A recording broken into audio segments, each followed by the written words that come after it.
所以基本上到底贺来平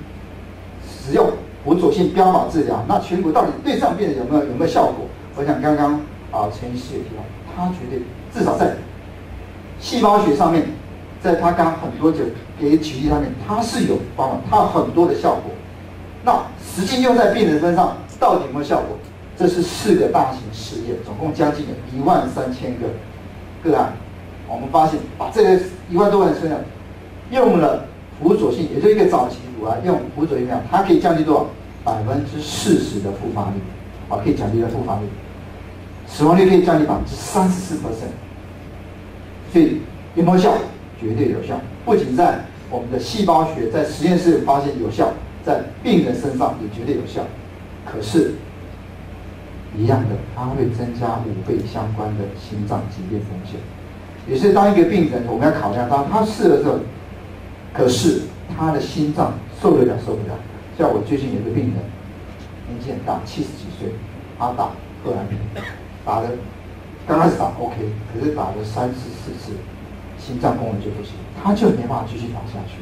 所以并不是每个人都可以打，有些他心脏要不行的话就不能打。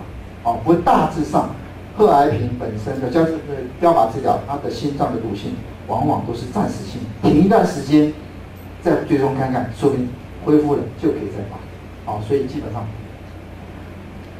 那刚刚我讲那个5样那个4个大型实验，其实大部分收案的都是肿瘤比较大，淋巴系有感染。就好像为什么健保局为什么会核定是这样？它是用第一个 trial 叫 HERA trial， 它里面全部都是淋巴腺有阳性的，肿瘤比较大的，所以它就依照那个实验来给我们台湾的妇女。其实后面收了越来越收了，越收越早期了。那其实就是所以就有人有疑问说，我这个标靶治疗使用在淋巴腺有感染比较，就是我们讲第2期、第3期，跟使用在第1期效果会不会有差？说不定第2期、第3期比较有效，第1期比较没有效，所以第1期不用打。所以于是在2年前在 ASCO， 他就有一个把这4个大型的，只要是小于2公分，没有淋巴肿瘤的，把它挑出来，跟有淋巴肿瘤大于2公分的比较，看看这个效果会不会比较差一点点，来去做一个综合的分析，会不会一样？我们去看看，即使是小于2公分，淋巴没有转移，它的复发率一样可以降低%，死亡率可以降低，并不会因为它肿瘤比较早期、比较小，